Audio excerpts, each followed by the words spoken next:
Kiss my aesthetic, branding, marketing, entrepreneurship. Greetings, everybody, and welcome back to the Kiss My Aesthetic podcast. I'm really excited to be chatting with a new guest today. Welcome to the podcast, Alex.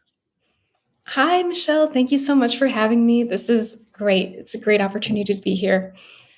Oh my goodness, I'm really excited to chat with you. And I was just telling you this before we hopped on to record.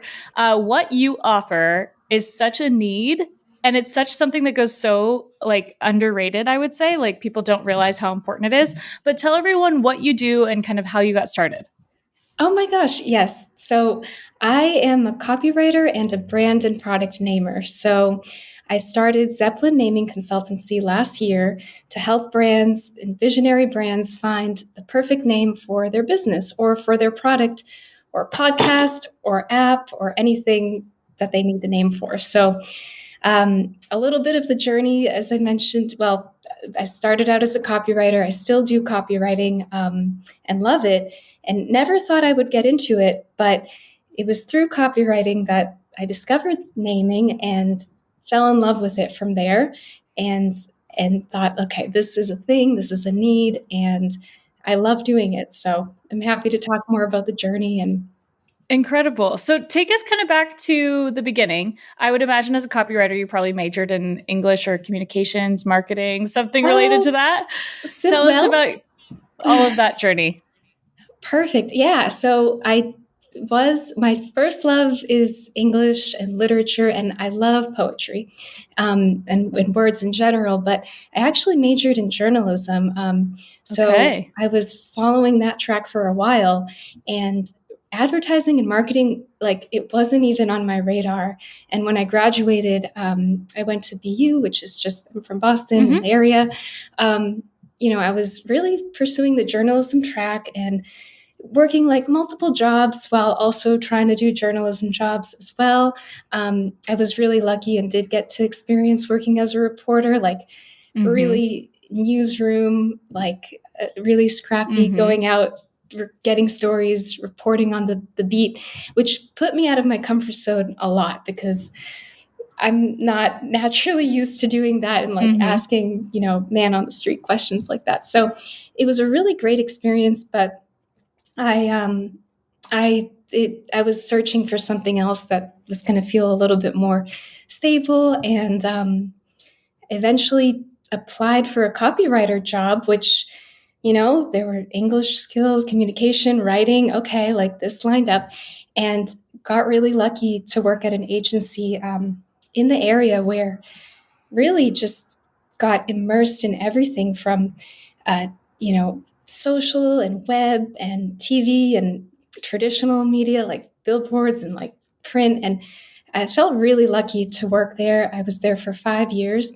And so to get to the naming part, every once in a while, not often, we'd have a naming project come in, and rest of the copywriters, it was a pretty small team, would gather and bring our ideas together and say, okay, we can give this list of names to the client.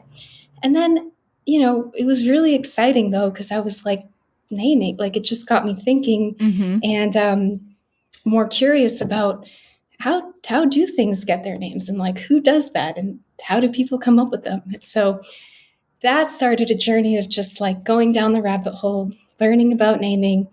And at the same time, I should add, around halfway when I was at the agency in my time there, I did hop on some of the online freelance platforms just to test them out. So that's where I started doing the occasional naming at the agency, which eventually became a couple more frequent, and then also taking on these smaller projects just to do it on my own. So walk us through kind of some of your non-negotiables, or what your process is when you are helping to name a business or a podcast or a product. What different exercises are you walking your clients through? Because I would imagine it's pretty similar to branding, where you've got to understand the positioning and the market and the brand voice and the mission statement and the vision and the goals to really come and arrive at a really great brand design. But I have in in my intake questionnaire, I have, what is your brand name exactly as it should appear in the logo? Like precise spelling, because I'm Right. not going to go back and like redo the logo because you decided at the 11th hour to change your name, right? So Yeah. occasionally it happens where clients like, I don't know, I'm not sold on the name yet, or it hasn't stuck. And so I have my own process of kind of walking them through that exercise. But I'm so curious, as someone who's done this way more than I have, what is your process and kind of how do you help guide someone through that? Oh, great question. And I love this because it really is a branding exercise and it's Mm-hmm. so similar, I feel like, to design and, the visual identity. And then it's just the verbal identity, right? So, I mean, with logos and the whole visual identity, there's like lots of similarities we could talk about. Mm-hmm. But process wise, it really is that first step that is crucial. So, as you mentioned, you have a brand questionnaire. I have one as well. And it's getting like into the details of, okay, first company and like history and what's the reason for this and what's it going to Mm-hmm. solve and who is the audience, like really specific, not just Mm-hmm. women, and everyone in the branding space knows this, and in marketing too, like getting to that audience, and then also positioning, like many ideas, so many ideas exist, right? Like Mm-hmm. everything pretty much Mm-hmm. exists. So how are you going to be different? Like what makes you unique in your space? And getting to the voice too, that's super important. Like, and so I do ask, what are the adjectives you would use to describe your brand? I think that's like definitely non-negotiable. And also keeping it tight too, because if you get to too many, then you're like looking at, okay, well, these two things, could be totally opposite. Like which one is Mm-hmm. it? And Mm-hmm. actually, it's good. You can explore those different things. I actually think, too limiting is also like too limiting. So there's like a happy Absolutely. medium. Yeah. So first step is that questionnaire, supplemented by a call, and just getting like really crystal clear, like asking the client, to sign off on all these things. Oh, also for naming specifically, like, and this is like the client doesn't always know the different types of names, but just asking like, are you super open to different styles, or should it be, can we use different words, like combinations of words, or even different languages if it makes sense? Like it should make sense, right? And getting like their preferences. A name can be really direct or Mm-hmm. straightforward, and that's perfectly fine. Or it could be, something like Google or just the made up Yep. word, which also can work. So just gauging what they're open. Um, and then, so that's really like once that set of like, initial parameters, I Foundation. guess. Yeah, the Mm-hmm. foundation is set. That's where I go and just go through different paths essentially. And part of the reason it's Zeppelin, well, I could get more into that, but Mm-hmm. it's just like this idea of a little Zeppelin going down different paths and different ways. And okay, maybe there's the metaphor route, maybe there's the, a super obvious route, and maybe there's the taking words from other categories that make sense for this brand route. So Mm-hmm. it's just going down these paths and coming up with as many names as possible initially, just to do that full exploration. Um, and okay, I'll keep going because Yeah, yeah, yeah. No, the it's good. process. Yeah. The next step in, on my side of things is I Uh-huh. do always like strongly recommend a trademark pre-screen. Of Now, course. yeah, and I'll caveat by saying I'm not a lawyer, and I always recommend the teams to go to their legal team or to have some legal counsel on the client side. Like, I think it's pretty much a must have. But it does save a lot of time having that initial Of course. pre-screen for like any obvious contact conflicts, and that includes Google desktop search too, but also going through some of the science, like the more technical trademark Mm-hmm. processes, Mm-hmm. which is like a whole other part of it. So I've had clients come to me before and they're like, I want to use this name, but somebody else already has the Instagram handle. And I'm like, come on, can we pick something else? Just because, again, the other problem you run into is if you're picking a name that's widely used, you are creating confusion in the market. And although that other person may not have the trademark and you could like scoot out under them and try to get the trademark, like you don't want to start your business, I feel like, with that kind of bad juju. Like we I might as well just know. pick a name that's widely available, but it's becoming a lot more competitive now because brands aren't just operating in their own small town. So every Yeah. state has different like trademark laws. And so for example, like my parents own an interior design and remodel company, and they had someone who was under the same name in Orange County or in San Diego. They had someone who was in Central Coast in Oregon. We could go after the San Diego one. They couldn't go after Oregon because it was deemed outside their market. Wow. Even though they will do projects for clients in all different states. My parents own the trademark, and that's what I mean by go after. I don't mean it in like an aggressive Yeah. way, but to Right, send right. that cease and desist and say, hey, listen, like your benefit. The other thing is those businesses are now benefiting from the marketing that my family's done to grow their business, being in the Mhm. area for 20 years, right?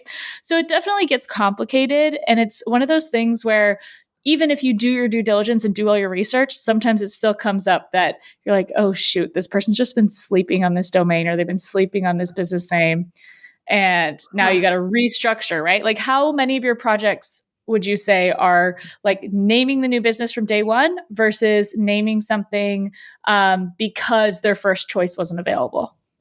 That's a great question. And I love the example you gave too with the interior design. And like you mentioned, yeah, it's very difficult. You know, not only very difficult, but just I mean, everything is taken. Like pretty much all real words are taken. Mm-hmm. And of course, it Mm-hmm. depends on the exact class that you're in.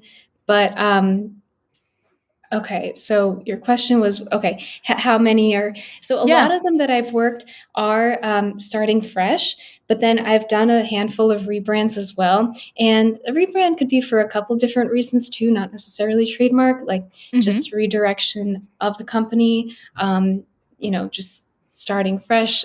There was actually with the agency that I worked at, I hope they don't mind this example, but we worked on this was with the team, a brand, college nannies, sitters, tutors, and nannies, which had grown to be more than just like a nanny service, but really like filling in a gap with technology and just other household services as well. So Nice. the rename for that, which happened to be my name, but it was a team effort, is Jovi. So just like a Mm. lighter, friendly, like Right. it's in the childcare space. So Right. and Right. education. So yeah, I would say I definitely like I would say maybe 50-50, but a lot of them are starting fresh. Like one of my services, so I kind of went through the official like Mm-hmm. bread and butter. Like I also do consultations and also something I have which is like a blast off package, I call it, just name generation, like Mm. big list of ideas, just options, not necessarily trademark pre-screened, but Sure. just to give someone like more of a handoff in like a faster turnaround because the Right. full project does take a couple weeks to Of go through course, of everything. course. Yeah, Yeah. I always find myself kind of generating pros and con lists with different names. And I think of my parents, like how they named my sisters and I, like they were all family names and they said that they had three rules for naming us, which was it should be easy to say, easy to spell, and that you should know if you were talking to like male or female from the name. Okay. My parents are very traditional in that way. So we're all Mhm. like the most generic white names you ever heard. Michelle Catherine, Sarah Elizabeth, Catherine Lee, Lindsay Shawn, Grace Marion. Like very like Oh, up down the line. But it does make a certain amount of sense. It's something about being like it's people know how to read Michelle and say Michelle. Like it's nice That's that way. true. Versus you True. think of some business names, like I'm a big fan of Nuuly, the clothing rental service. Okay. And I always have to say like, oh yeah, I love Nuuly, but and people are like, what is it? Nuuly? I was like, yeah, Nuuly. And the fact that you have to spell it every time is like kind of annoying for the brand name. Memorable, but kind of annoying. So I think that funky spellings, it just reminds me of all the like Britlin, Ashlyn, Tinsley, like all these crazy names, you know what I mean? Like these baby influencer names that are so complicated, right? Oh, that's hilarious. And I think that misspelling is like a trend, right? That like so many brands and startups like hopped on, and it is tricky because ultimately, well, okay, you're going to have to say it, but ultimately I feel like a name should like be seamless, because you're going to say the name and then you're going to move right into like what the thing is, right? So it's a little bit tricky. I'm also named after, all my family is named after family, so I'm after my grandmother on my dad's side, and there's like 3 cousins in the family that have the same name, so right, it's great. It's a Greek thing too. Anyway, there's trends, and I feel like when brands or companies want to follow the trends, like one thing a name should try to do is be timeless. And there's a lot of like ifs and lees, like after Spotify, which is cool. Like, and Spotify works, right? But yeah, what you mentioned, easy to say, easy to spell. There are criteria that should be established at the beginning. But then another thing I love to do, actually it kind of fills the rest of the process, is kind of do some decision-making guidance. So walking through clients, like, how do you decide? And that's like tricky because we all are subjective naturally. And, I'm sure with design too, and logo design, like you experience the same thing, and you just have to, like, I write it down, I say it, like, don't be subjective, try to take the personal out of it and think about the brand and who it's for. So it's really hard though. I have to tell my clients, like, of course we're shooting for the wedding dress moment with the branding, but if it doesn't happen, it's okay, because it's part of the process, right? It is iterative. It does take feedback, and we can't expect one element of it to represent all of the things. I think that's where a lot of logo designers get it really wrong. I think that's where a lot of brand people get it really wrong, is they try to come up with the perfect name that says everything that it needs to say, or the perfect logo that has every bit of hidden meaning all over. It's like, okay, we can play up. And it's really, I've noticed this a lot when I changed from doing, like, when I first started doing logo designs, I would give people in the first draft 16 options. Here's 16 potential black and white logos. Then we'll expand it into color and go into like the rest of it. But what I was realizing is like 2 things. One, they're paying me for my professional opinion to tell them what was the best idea for their business. And 2, it was really hard for them to visualize how it was going to come together with all the other elements, right? Because a logo, like, yeah, you may see it in black and white once or twice, but more often than not, you're getting it paired with photography and copywriting and color palettes and maybe motion graphics, or what, like, there's all these other things that can add a lot of those characteristics. And so once I switched to like one concept method and put all my energy into like, here's the best possible thing I could come up with based on what you told me, we cut down the amount of edits significantly. And now our team has like 85% success rate on that first like presentation, that this is the best idea we could come up with. Than we did before, which is like, it's so much better because it helps them then see that it's like, it's all of these elements working together that make that thing work. Right? Oh my gosh. I love everything you just said, because it's so true. I love it. It's so true. And I love, like, yes, there is no such thing as a perfect name. I mean, there could be, but then don't fall in love with it because it might not be available, So, and exactly, like, I always, part of the decision-making process, actually, there is like an exercise of visualization. So you have to envision how the name is going to fit with the other elements. And even if someone's starting from scratch, which a good time they are, like a mood board. I love bringing visual elements in the presentation just to, kind of have that. And another thing more audibly so is like in context, conversation wise, because that's how they will be, people will say it and people will, we know so many things like I'm just thinking like Venmo is the first thing that came to mind, or all these things that we just use. So many brands have made it like as real, like words, basically. Totally. But I love what you said about, there's no perfect logo. There's no perfect name. It's just what's going to work well within the context of everything, and like who you want to be and who your brand wants to be. And I get really excited about asking clients and thinking about like, if your brand could be the best version of itself, like what would it be? Like even 5 years, 10 years down the line, like what is that? And then you can sort of see that name, see the logo with all the elements come to life. And that's what really gets me excited too. So the naming, but also just the idea part of it. Do you consider yourself someone that has synesthesia? I think I butchered that. Synesthesia? Oh, no, I don't think so. Which is like where you can see colors. Because I think I kind of like, I low-key do. Like I can be on a first discovery call with someone and they're like, oh yeah, I have this company and we do XYZ. And like, I call it like the That's So Raven phenomenon, where I'm like, zoom, and like I can like zoom in and be like, I know exactly what this should look like immediately. But certain letters have certain colors to me. Oh, so like so cool. I feel like there's really sharp sounding. So you must know this from the naming side of it, is like there are sounds that we make that have almost like music. They have like a staccato to them or a flow to them. So I'm interested, like we're talking about the if I and Lee and blah, blah, blah, and all these kind of like techie words. Those are definitely like more fluorescent, bold, like bold blue, bold green, purple, orange, like kind of in your face colors, versus anything that ends in like an ELLE or is like soft and feminine is like dusty blue. Oh my gosh, I love this. I don't know. Maybe I was like, again, I don't know if I'm the only one that has this or if everybody has this, so I'm just throwing it out there. But it's interesting.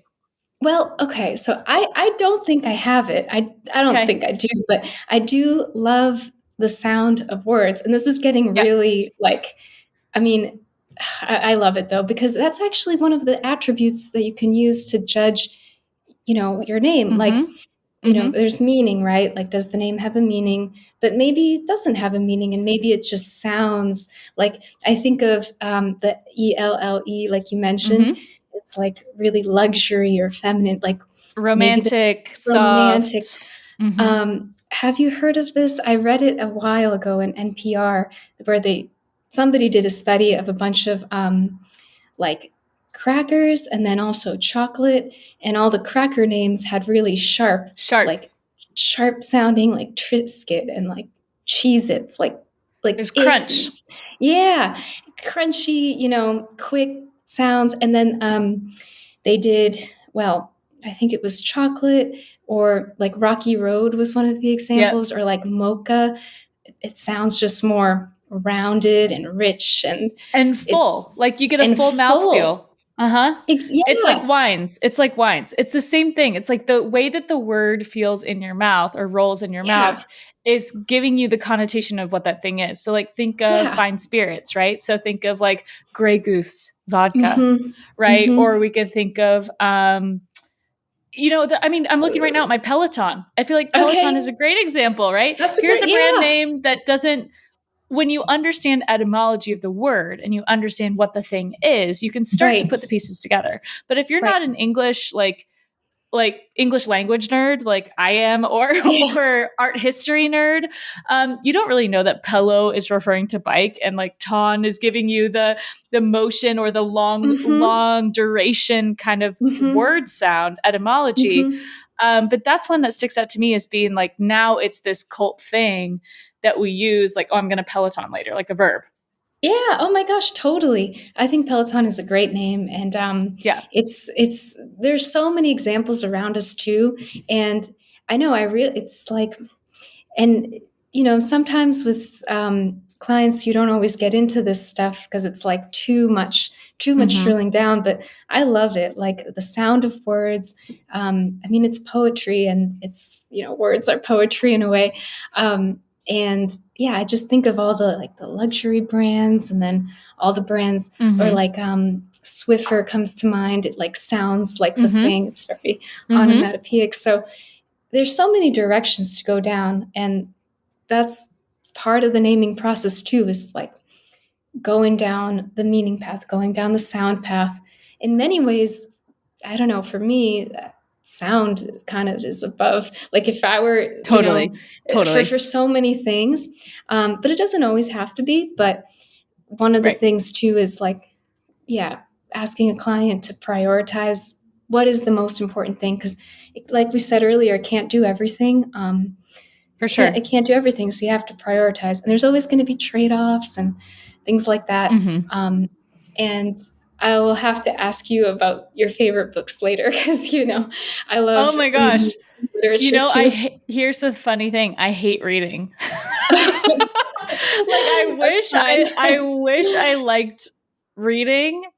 And maybe, I listen to podcasts like a fiend. Like good. I am a podcast freak. Like I have my daily rotation. Like I'm already 3 podcast episodes in today, listening wise, and it's not even noon. Well, it's like 12:30. So like that's my way of learning, because I like to listen to podcasts when I walk my dog, and I just like to listen to things quickly. Definitely an audiobook person. But yeah, it's interesting because I feel like I get a lot of my like new vocabulary from things like podcasts, and listening to things that are completely unrelated to my field is really fun to me. But I wanted to bring back, you had mentioned brand architecture before, and this is something that I've been trying to really explain to my clients, especially clients that have multiple service offerings or multiple products underneath their brand name. How do you help them organize and approach somebody who's got a lot of different things? So let's come up with a hypothetical. Let's say somebody is a consultant of some type, and they have a one-on-one service, they have a VIP day, they have digital resources and education, and then maybe they have some kind of like podcast or web show. How do you help them then come up with a naming convention that logically makes sense? Because I think a lot of people get tripped up on this. Yeah, that's a great question.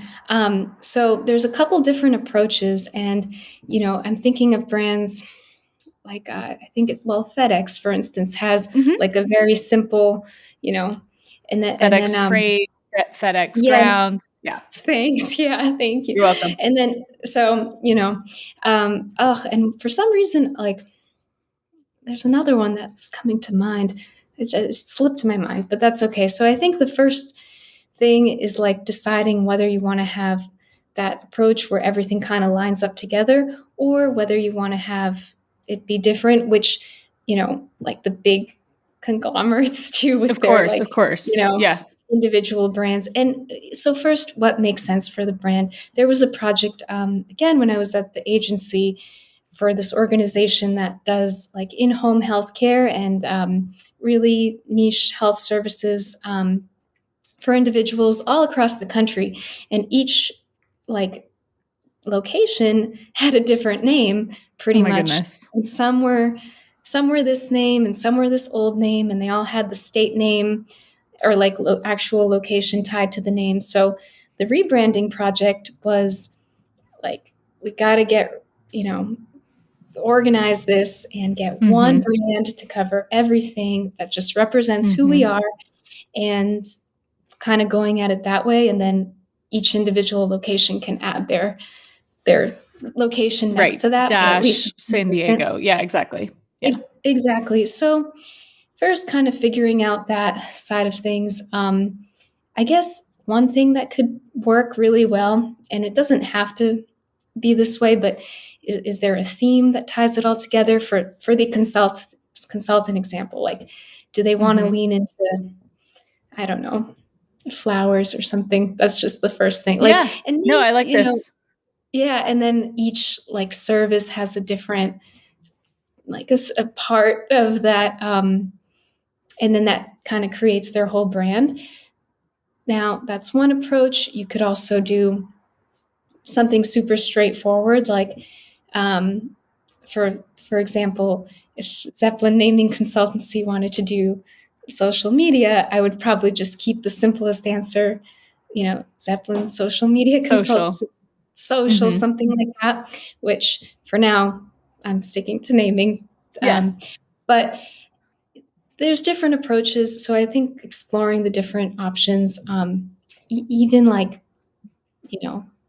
is there a word, a mnemonic, or like a letter combination that Mm-hmm. is present throughout all the name options? So kind of I just going think down the different paths.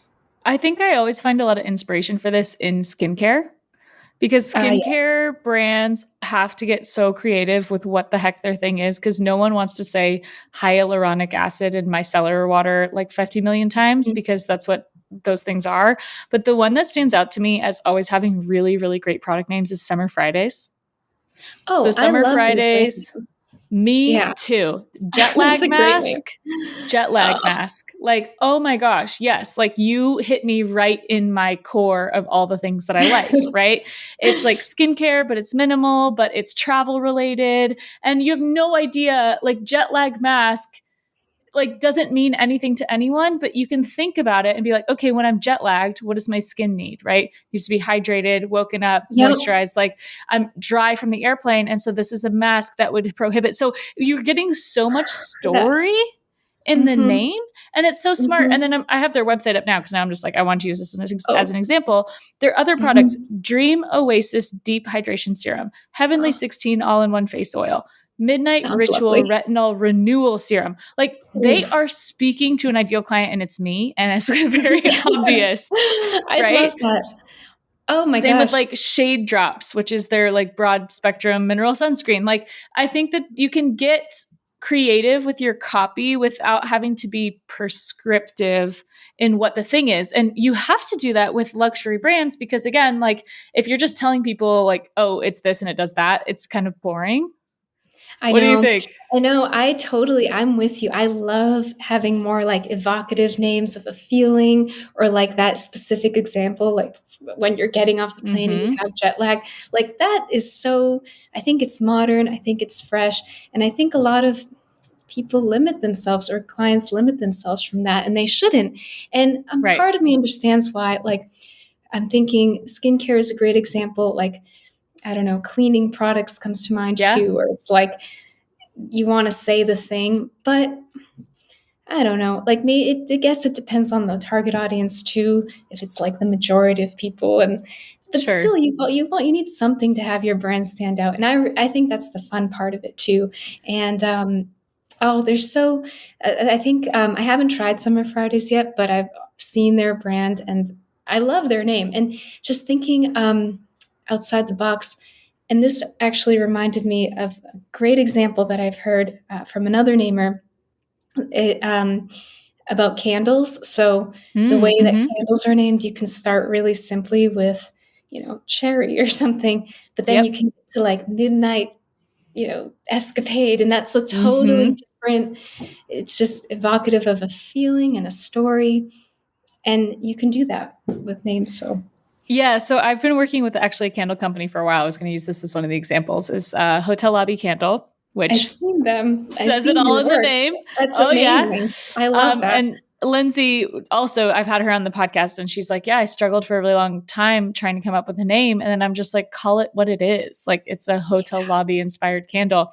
But we That's had this it. whole thing the first time we did the holiday collection where we had 3 scents that we were working on. One was called Holiday, one was called Cabin, and then there was a third one that they wanted to call Lodge. And I said, guys, like there's not enough of a discrepancy between Cabin and Lodge. Like they're Mm-hmm. too Good call. similar. And the what was to be the Lodge candle was a red cinnamon candle.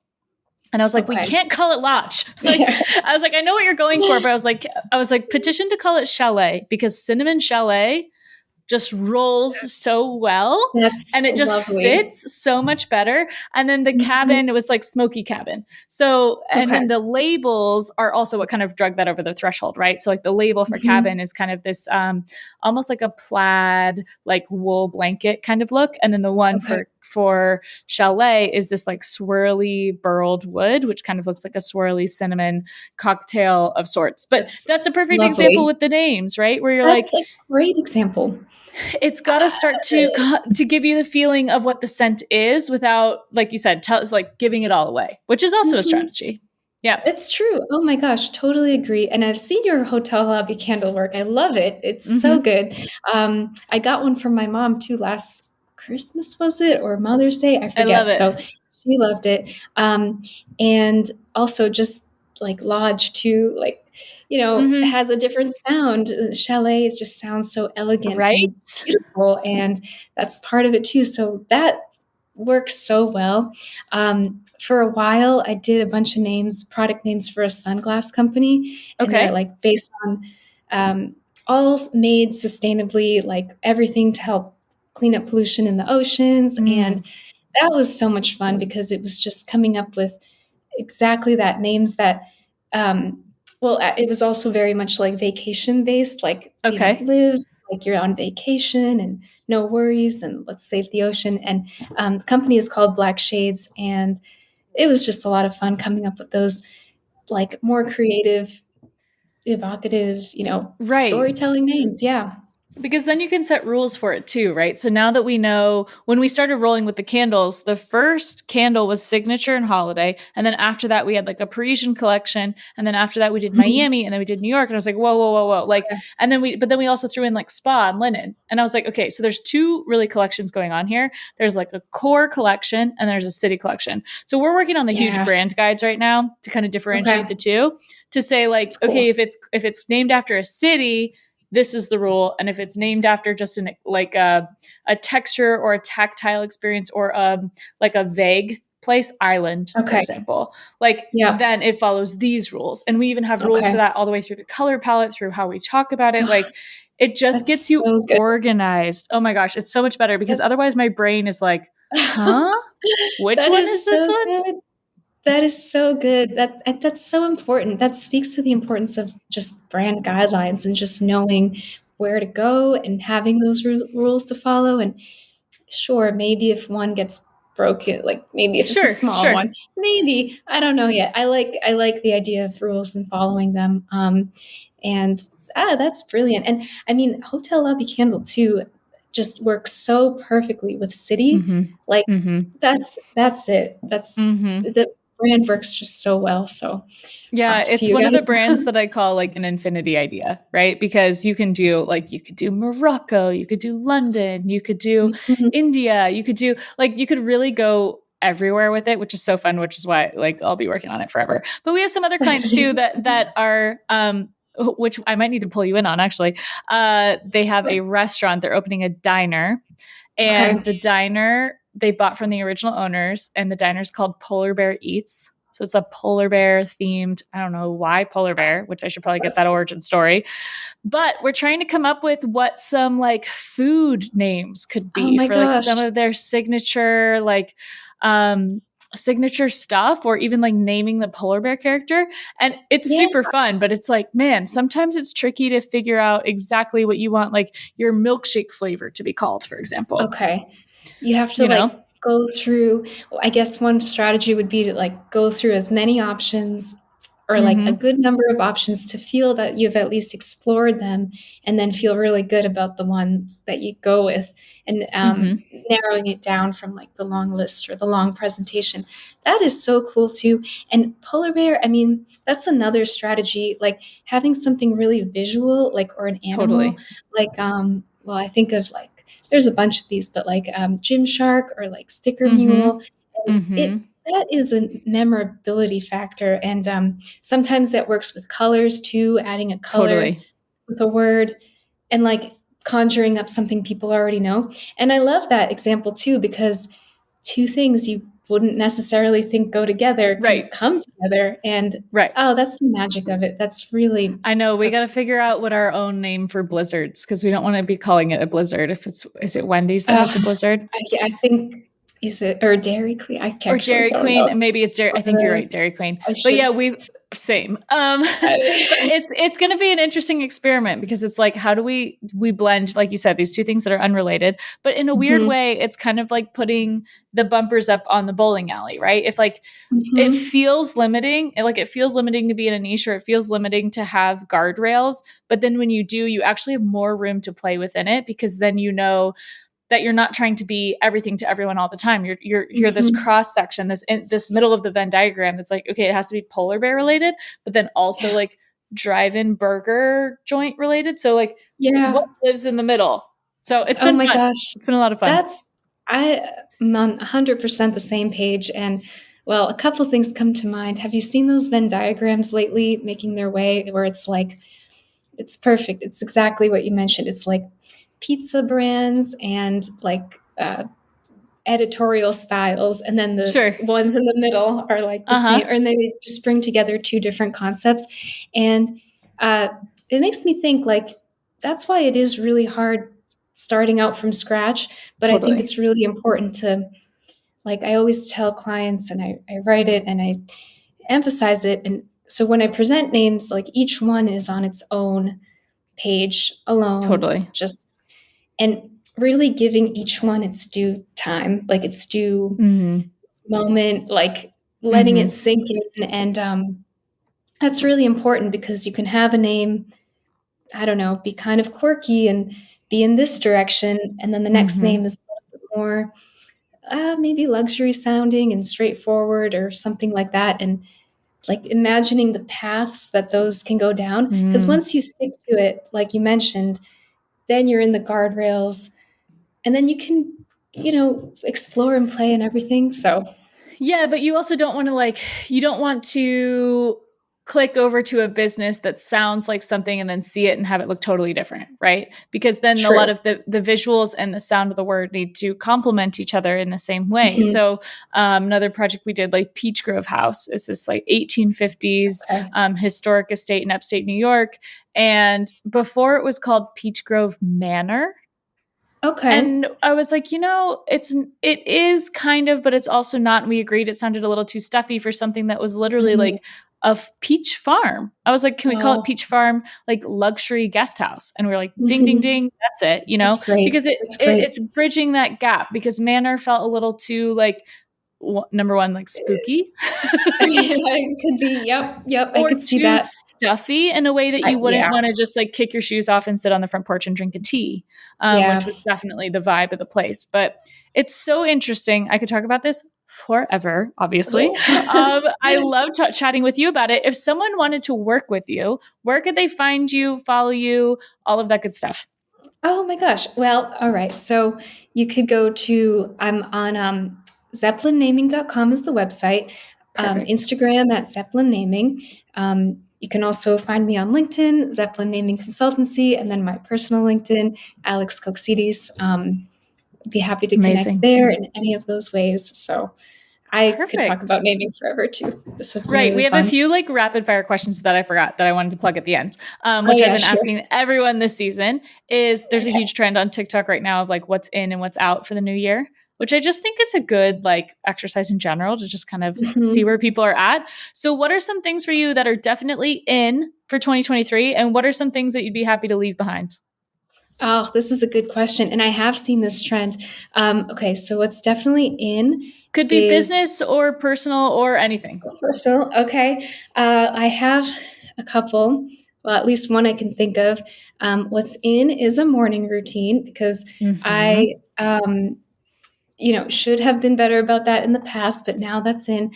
Also, this is more personal too, but no sugar, like trying Oh to, my gosh, good for you. there, I Brave. mean, we're trying. It's very difficult. We're trying, and I have a huge sweet tooth, so Mm. that's something that's also in. What's out? I would say is, you know,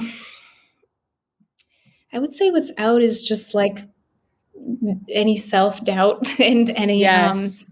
any, those periods of like not confidence, or like when you want to say a price or when you want to give an offer or think those sort of entrepreneurial business things. That's what's out. So Definitely. bridging Definitely. those two.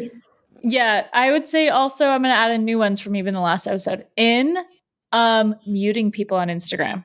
Like if there's a I love competitor that. that's out there, because I wonder if you're into this now too, because I know you're pretty new with your socials and everything, but there's a tendency to want to follow people in your industry and follow them in your niche and like consume all their things.